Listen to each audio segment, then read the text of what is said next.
Welcome to the Dougie Wuggy Story Hour.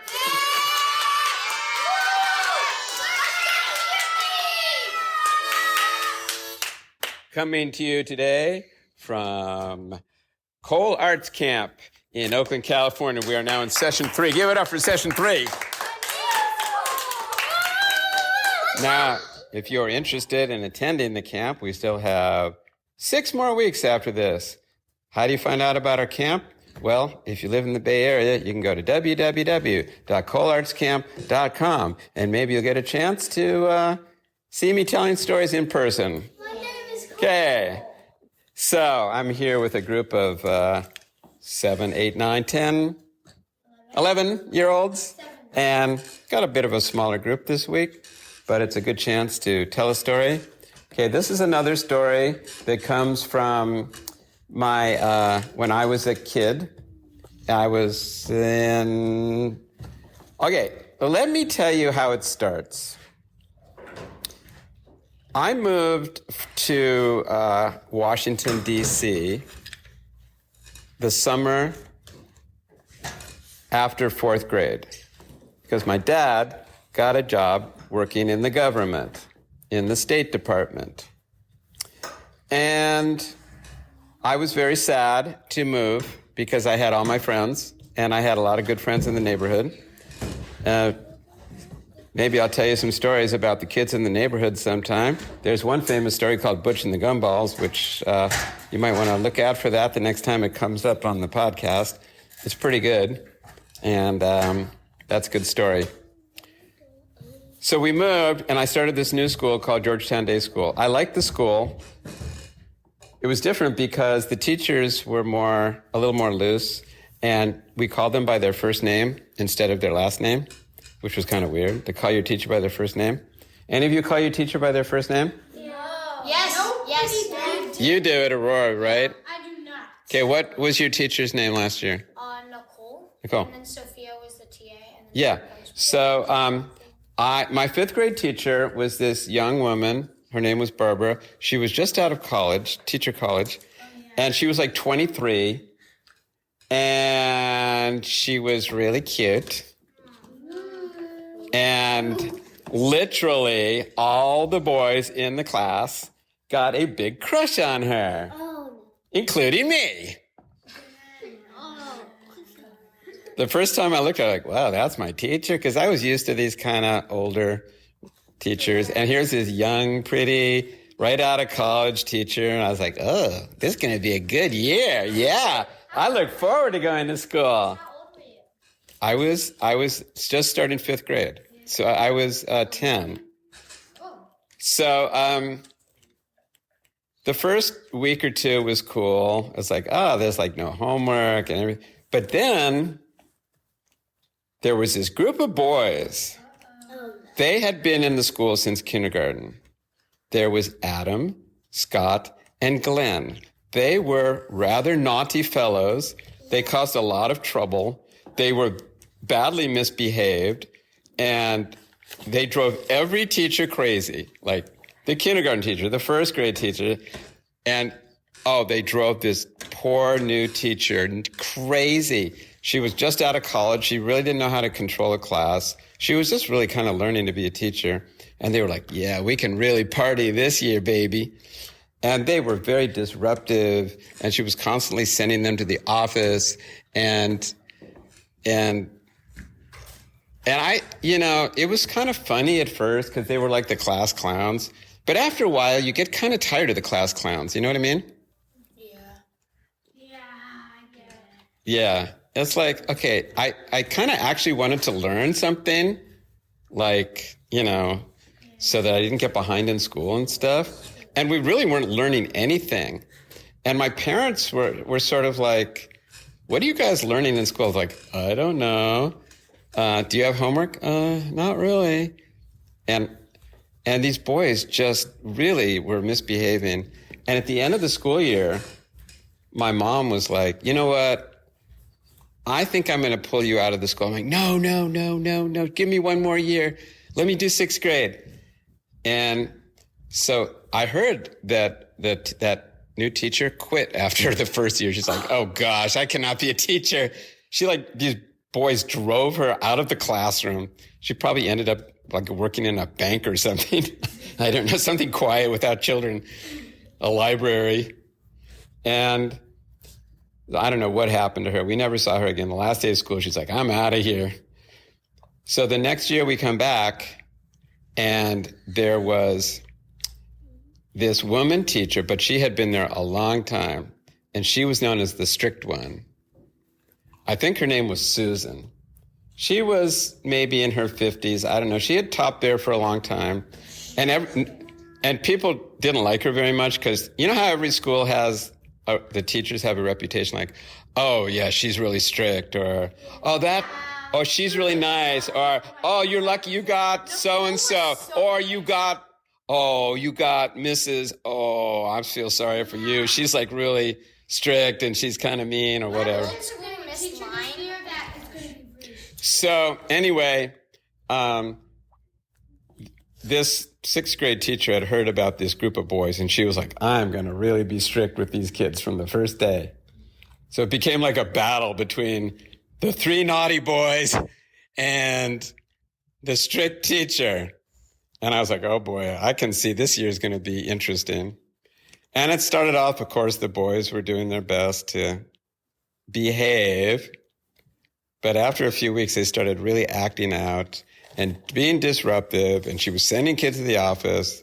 And they started really not liking her, which made them act out even more and made her even more strict. And it just got... And the way she would get the class quiet, you know how every teacher has their own, like, you know, waterfall, or, you know, what are some... Like in my classroom, when I was a teacher, I had a bell, ding, ding, ding. That meant quiet, okay? At my class, my teacher did what? Who's in the pineapple under the sea, and then we say SpongeBob SquarePants. Yeah, I mean, every teacher has their own technique, right? Some teachers like, be quiet! I'm trying to talk here! You know, frustrated. And can't you see I'm trying to get the class quiet? And so everyone has their own style. The yelling doesn't really work that great. I mean, it's tiring as a teacher to do that. So, but you know what her method was? She had a whistle. It was like a penny whistle, and it would go, woo, woo, woo, woo. So all year, I'm hearing this woo, woo, woo, woo. We call it the woo, woo whistle. Like every 5 minutes, she's like, woo, woo, woo, woo. And after like 2 or 3 months, I'm like, oh my God, this whistle. I'm like hearing it in my sleep. I'm trying to sleep and my brain's going, woo, woo, woo, woo. I mean, it just was driving me crazy. And it didn't really work. I mean, she would blow her woo whistle for like, and then a minute later, the kids are misbehaving again. And they were like, I wonder how many times we can make her do her woo-woo whistle today. And they're like keeping score. Like, oh, we got 20 woo-woos this week. It's a new record. And I got frustrated with these boys because, oh, you want to hear what happened? Yeah. One day the teacher got so frustrated. She was teaching a history class, and she was drawing on the chalkboard some temples. We were studying about Greece.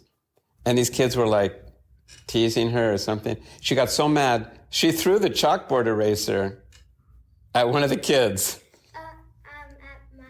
At my school? And I mean, it didn't hit them, but it hit the wall behind them, and it left this mark on the wall. And everyone's like, oh, she is mad. And you know what one of these kids does? He picks up the eraser.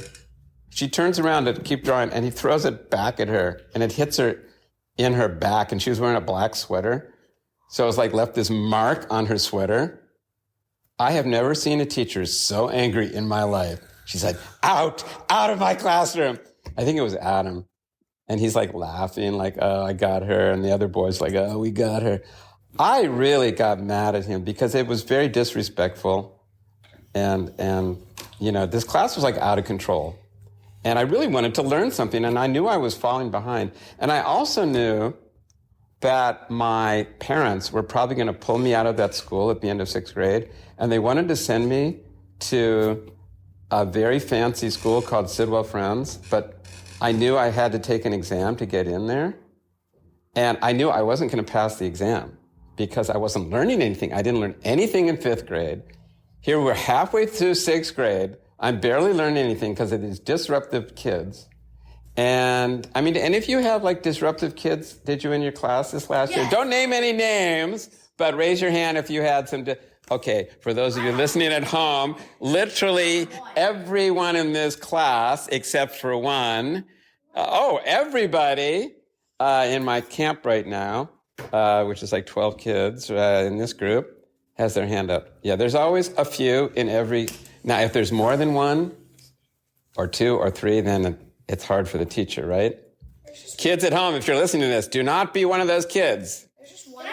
Make the life of your teacher easier, not more difficult. Well, that kid, Adam, who threw the eraser at her, was out of school for 3 days. He got suspended. Okay, so he wasn't kicked out, but he got suspended. Now, if you get really kicked out of a school, it's called being expelled. That means you can never come back.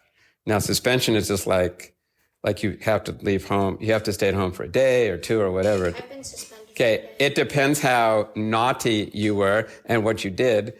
And so they started to behave a little bit better because the principal was like checking every day.